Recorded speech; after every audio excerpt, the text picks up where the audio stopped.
Hello दोस्तों इस video में हम बात करेंगे रिलेशंस के नेम्स की। एक्चुअली दोस्तों रिलेशंस के 10-20 नेम तो सभी जानते हैं, लेकिन दोस्तों इस वीडियो में ए टू जेड सारे रिलेशंस के नाम आपको मिलेंगे, हिंदी और इंग्लिश दोनों में। और दोस्तों कुछ ऐसे भी नाम हैं जो कि किताबों में आसानी से नहीं मिलते। तो चलो दोस्तों वीडियो को शुरू करते हैं। तो चलो दोस्तों शुरुआत करते हैं दुनिया के सबसे अनमोल रिश्ते से, माँ यानी कि माता।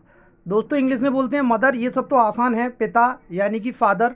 अब दोस्तों ये माता और माँ, जननी, बहुत सारे सिनोनिम्स होते हैं। इसी तरह से इंग्लिश में भी कुछ सिनोनिम्स होते हैं, जैसे मदर को मॉम भी बोलते हैं, मम्मी भी बोलते हैं, मम्मा भी बोलते हैं। इसी तरह से फादर के लिए भी डैड शब्द का यूज़ करते हैं, या फिर केवल पापा भी कह देते हैं। पापा हिंदी और इंग्लिश दोनों में चल जाता है, नो प्रॉब्लम।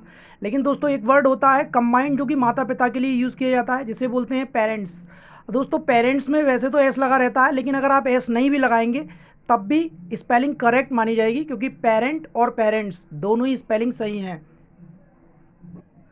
तो दोस्तों भाई को बोलते हैं ब्रदर, ये बात सभी जानते हैं। बहन को बोलते हैं सिस्टर, ये भी सभी जानते हैं। लेकिन दोनों भाई बहनों को दोनों के लिए एक ही वर्ड यूज़ करना हो तो हम क्या यूज़ करेंगे? तो दोस्तों वो वर्ड है सिबलिंग। सिबलिंग्स दोस्तों याद रखिए इस वर्ड को। जैसे मान लीजिए किसी को सेंटेंस बोलना है कि मेरे 2 भाई और 2 बहन हैं, तो वैसे तो ऐसे बोल सकते हैं I have 2 brother and 2 sisters word. लेकिन दोस्तों अगर उसको एक ही वर्ड यूज़ करना है, सिस्टर और ब्रदर दोनों अलग अलग नहीं लगाना है, तो वो ऐसे भी बोल सकते हैं कि आई हैव 4 सिबलिंग्स। केवल सिबलिंग्स से काम चल जाएगा, ब्रदर सिस्टर लगाने की ज़रूरत नहीं है। तो दोस्तों एक ये नया वर्ड है, और भी ऐसे बहुत सारे मज़ेदार वर्ड आपको जानने को मिलेंगे। पूरी वीडियो देखना दोस्तों। दोस्तों नेक्स्ट वर्ड है दादा, नाना या बाबा। दोस्तों तीनों में से कोई भी हिंदी वर्ड हो, इंग्लिश में आप इन दोनों में से किसी वर्ड का यूज़ कर सकते हैं, ग्रैंड फादर या फिर ग्रैंड पा। ऐसे ही दोस्तों दादी, अम्मा और नानी, इन तीनों के लिए कोई भी दोनों में से इंग्लिश का वर्ड यूज़ कर सकते हैं आप, ग्रैंड मदर या फिर ग्रैंड माँ। तो दोस्तों जैसे माता पिता के लिए, भाई बहनों के लिए कंबाइंड वर्ड था, वैसे ही दादा दादी या नाना नानी या अम्मा बाबा दोनों के लिए कंबाइंडली वर्ड आप यूज़ कर सकते हैं, ग्रैंड पेरेंट्स या पुत्र। हिंदी में दोनों का मतलब एक ही होता है, इंग्लिश में बोलते हैं दोस्तों सन। बेटी या पुत्री हिंदी में एक ही होता है, इंग्लिश में बोलते हैं डॉटर।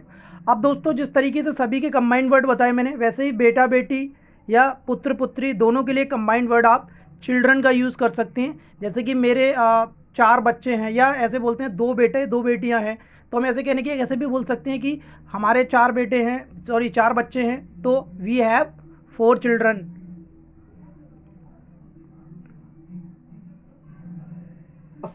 सास को दोस्तों बोलते हैं मदर इन लॉ, और ससुर ससुर को बोलते हैं दोस्तों फादर इन लॉ। अब दोस्तों सास ससुर दोनों के लिए कंबाइंड वर्ड आप यूज़ करेंगे, पेरेंट्स इन लॉ। देखो दोस्तों इसका लॉजिक ये है कि मदर के बाद इन लॉ लगा हुआ है, फादर के बाद इन लॉ लगा हुआ है, तो यहाँ दोनों को कंबाइंड किया हमने, मदर और फादर को। और मदर और फादर को कंबाइंडली बोलते हैं पेरेंट्स, तो ये हो जाएगा पेरेंट्स इन लॉ। दोस्तों नेक्स्ट वर्ड है भतीजा या फिर भांजा। दोनों के लिए एक ही इंग्लिश वर्ड यूज़ करते हैं, नेफ्यू। इसी तरह से भतीजी और भांजी, इन दोनों के लिए भी एक ही वर्ड यूज़ करते हैं, नीस। और दोस्तों नेक्स्ट है दामाद या जमाई। दोनों हिंदी के लिए एक ही वर्ड यूज़ करेंगे, सन इन लॉ। या फिर बहू या पुत्र वधू, इन दोनों के लिए एक ही वर्ड यूज़ करेंगे, डॉटर इन लॉ। लेकिन इसका एक और होता है, इसको सिस्टर इन लॉ भी बोल सकते हैं आप। बहू और पुत्र वधू को सिस्टर इन लॉ भी कहा जा सकता है, और डॉटर इन लॉ भी, दोनों ही मीनिंग सही हैं।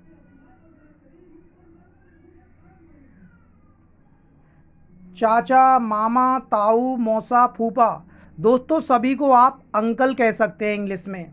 इसी तरह से चाची, मामी, ताई, मौसी, बुआ, इन सभी के लिए आंट का यूज़ करते हैं, या फिर आंटी भी बोल सकते हैं। लेकिन दोस्तों आंटी में ध्यान रखना, वाई नहीं लगाना है, आई ई लगाना है, ठीक है दोस्तों। और नेक्स्ट है दोस्तों माता का मैटरनल और पिता का पैटर्नल। अब दोस्तों ये मैटरनल पैटर्नल क्या है, इसको ज़रा ध्यान से सुने। देखो दोस्तों अब यहाँ पर हो क्या रहा है कि चाचा, ताऊ, मामा, फूफा सभी के लिए अंकल शब्द का यूज़ किया गया है।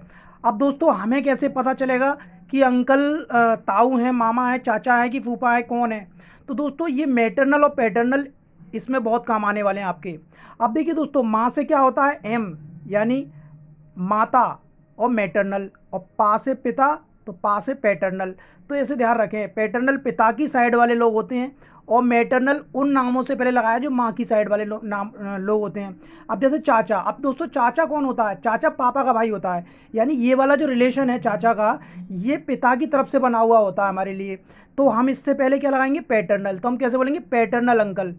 और मामा, अब मामा कौन होता है दोस्तों? मामा मम्मी का भाई होता है, तो वो माँ की तरफ से रिश्ता होता है। तो जो रिश्ते माँ की तरफ से होते हैं उनसे पहले मैटरनल लगाते हैं, और जो रिश्ते पिता की तरफ से होते हैं उनसे पहले पैटर्नल लगाते हैं। और ये दोस्तों आप हर जगह यूज़ कर सकते हैं। जैसे चाची है तो आप बोल सकते हैं पैटर्नल आंट, या और चाचा है तो पैटर्नल अंकल, मामा है तो मैटरनल अंकल, और मामी है तो मैटरनल आंट। इस तरीके से दोस्तों आप मैटरनल और पैटर्नल लगा के ये इनको थोड़ा सा क्लासीफाई कर सकते हैं कि माता की तरफ का है या रिश्ता पिता की तरफ का है। तो ये इसलिए यूज़ किए जाते हैं, इससे बहुत आसानी हो जाती है, इनका यूज़ करें आप।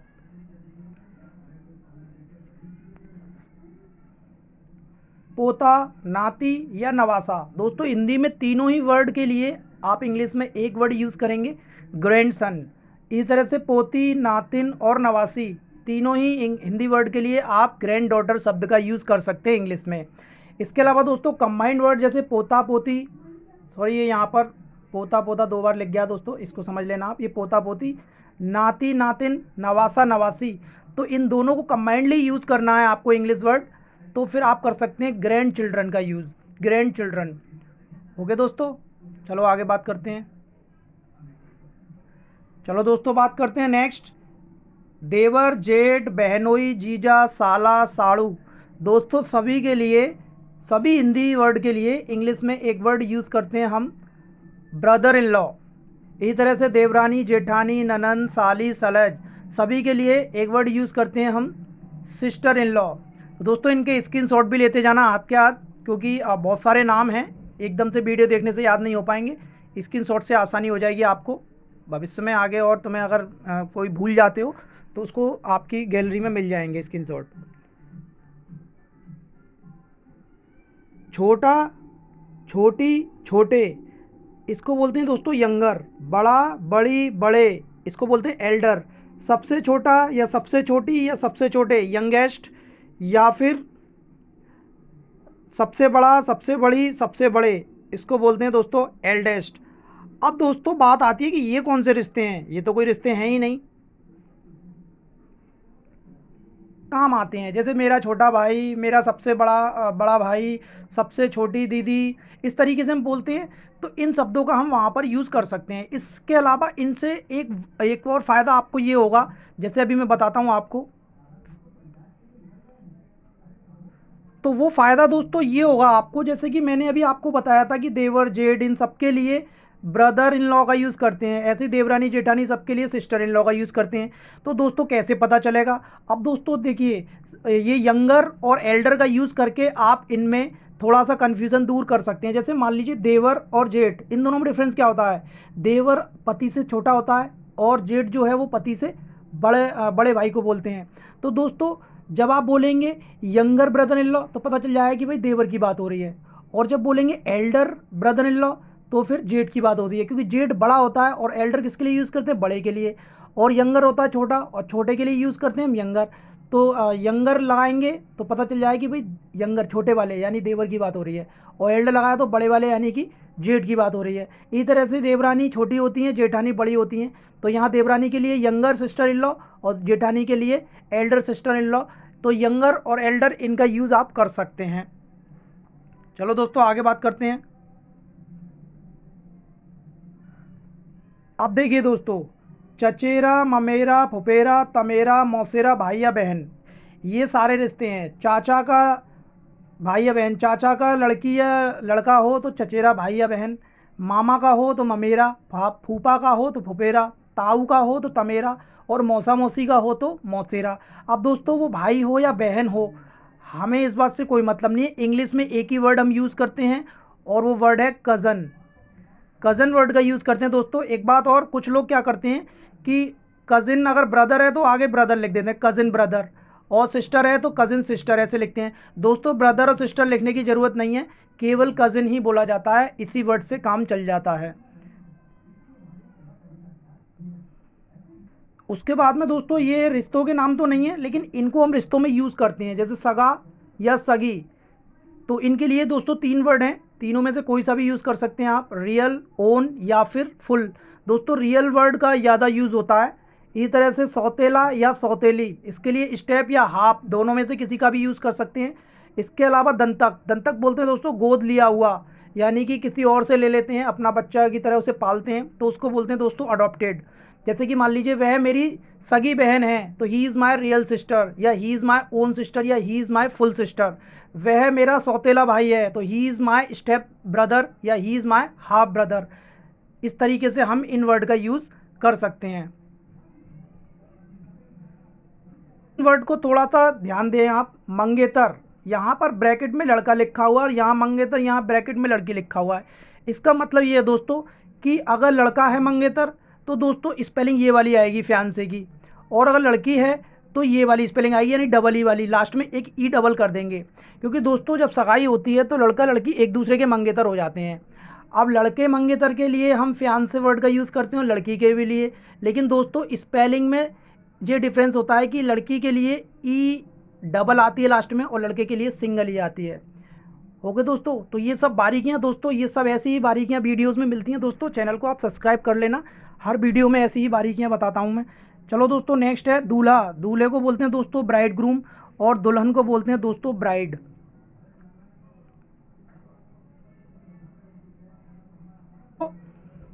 पति, अब पति को तो सभी जानते हैं हस्बैंड बोलते हैं, लेकिन दोस्तों एक शॉर्ट वर्ड भी है हवी, यानी हवी भी बोल सकते हैं।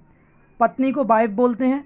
अब दोस्तों पति पत्नी के लिए कंबाइंड वर्ड है स्पाउस, यानी पति और पत्नी दोनों भी कोई भी हो सकता। फॉर्म में अक्सर आपने देखा होगा, कोई फॉर्म वगैरह फिल किया हो तो उसमें लिखा होता स्पाउस नेम्स, यानी कि पति या पत्नी का नाम। अगर पत्नी भर रही है उस फॉर्म को तो पति का नाम, और पति भर रहा है उस फॉर्म को तो पत्नी का नाम, तो ये स्पाउस नेम के नाम। तो पति पत्नी दोनों के लिए इस वर्ड का यूज़ किया जा सकता है। अब दोस्तों हिंदी में ये संरक्षक भी बोलते हैं, तो मैंने लिखा नहीं है। इंग्लिश में एक ही वर्ड बोलेंगे गार्जियन।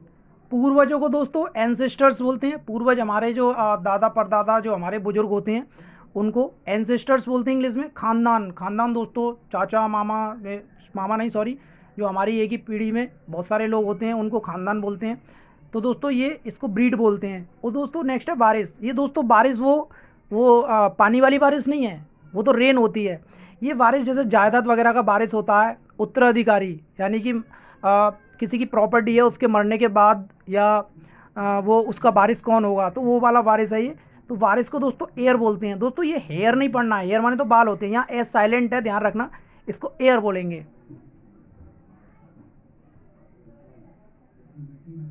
दादी यहाँ तक तो सभी जानते हैं, लेकिन आप देखिए परदादा, परदादा को क्या बोलेंगे। अब ये परदादा पहले कौन होते हैं ये जान लीजिए।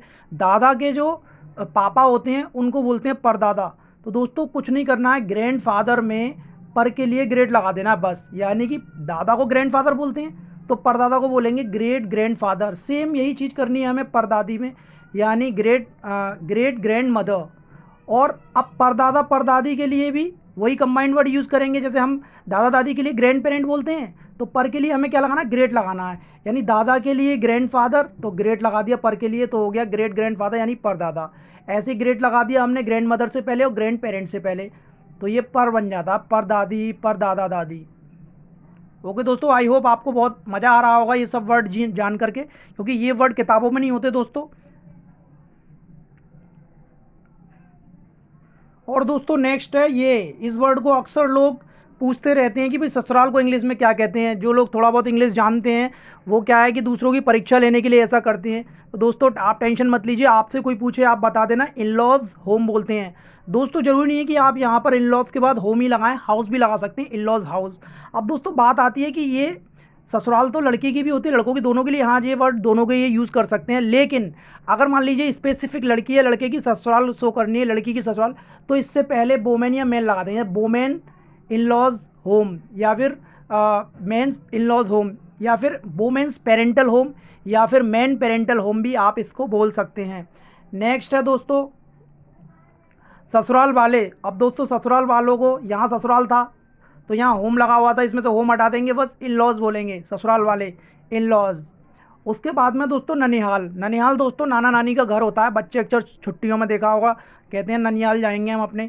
तो दोस्तों इंग्लिश में लोग बहुत सर्च करते हैं इस वर्ड को लेकिन मिलता नहीं है, तो दोस्तों जान लीजिए इसको बोलेंगे मैटरनल किंड्रेड, मैटरनल किंड्रेड। और दोस्तों नेक्स्ट है मायका या पीहर। ये दोस्तों लड़कियों का ही होता है, लड़कों का तो होता नहीं है। तो दोस्तों इसको किन्स फोक कह सकते हैं, ये फोल्क नहीं है दोस्तों, एल साइलेंट है इस वर्ड में। किन्स फोक बोलेंगे या फिर बोलेंगे दोस्तों पेरेंटल होम या फिर वोमेन्स पेरेंटल होम भी इसको बोल सकते हैं। और दोस्तों इसका स्क्रीनशॉट ले लीजिए, बहुत ही इंपॉर्टेंट मीनिंग है ये।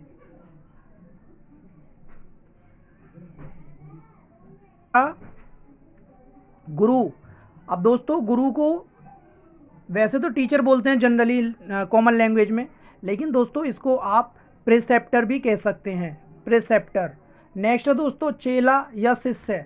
दोनों ही वर्ड के लिए इन दोनों में से किसी भी वर्ड का यूज़ कर सकते हैं आप इंग्लिश के, डिसाइपल या फिर प्यूपिल, डिसाइपल या फिर प्यूपिल। नेक्स्ट है दोस्तों मकान मालिक। अब ये कहोगे ये कौन सा रिश्ता है, ये भी दोस्तों एक रिश्ता बन जाता है मकान मालिक और किराएदार का, तो ये दोनों रिश्ते भी मैंने लिख दिए हैं। मकान मालिक को दोस्तों लैंड लॉर्ड बोलते हैं और किराएदार को बोलते हैं दोस्तों टेनेंट। नेक्स्ट है दोस्तों सौतन। अब दोस्तों ये सौतन क्या होती है, अगर किसी की पत्नी है और उनके होते हुए कोई व्यक्ति दूसरी शादी कर लेता है तो वो जो दूसरी वाली वाइफ है वो सौतन मानी जाती है। तो दोस्तों इंग्लिश में बोलेंगे को वाइफ। रखेल, रखेल इस वर्ड को दोस्तों मैं एक्सप्लेन नहीं कर रहा हूँ, आप नेट पे सर्च कर लेना। इसको बोलते हैं दोस्तों स्लट। अनाथ, अनाथ उसे बोलते हैं दोस्तों जिसके माता पिता बच्चों के नहीं होते, किसी हादसे में बचपन में ही चले जाते हैं या भगवान किसी भी मतलब होते नहीं हैं, तो इसको दोस्तों बोलते हैं ऑर्फन। नेक्स्ट है दोस्तों बिचौलिया। बिचौलिया दोस्तों क्या होता है, बिचौलिया क्या करता है शादियों में, रिश्ते बनाता है लड़की वाले की तरफ से, लड़की की तारीफ़ करेगा लड़कों वालों से, लड़कों वालों से लड़की वाले की तरफ जाकर तारीफ़ करता है, तो वो क्या होता है, उसको बोलते हैं मीडिएटर। और दोस्तों दूसरा वर्ड है रिलेशन मेकर। रिलेशन मेकर मतलब रिलेशन बनाता है वो, तो दोस्तों रिलेशन मेकर भी बोल सकते हैं, मीडिएटर भी बोल सकते हैं। और दोस्तों इस वीडियो का लास्ट वर्ड है होने वाला या होने वाली। इसके लिए दोस्तों वुड बी या नियरिंग वर्ड का यूज़ कर सकते हैं। और दोस्तों एक वर्ड और होता है टू बी, इसका भी यूज़ कर सकते हैं, कोई दिक्कत नहीं है। अब ये होने वाला और होने वाली है क्या चीज़ दोस्तों, जैसे बोलते हैं ना कि वह मेरी होने वाली वाइफ है, पत्नी है, तो he is my would be wife या फिर ही इज़ माई नियरिंग वाइफ। तो दोस्तों इस तरीके से होने वाला या होने वाली के लिए इन दोनों वर्ड का यूज़ कर सकते हैं।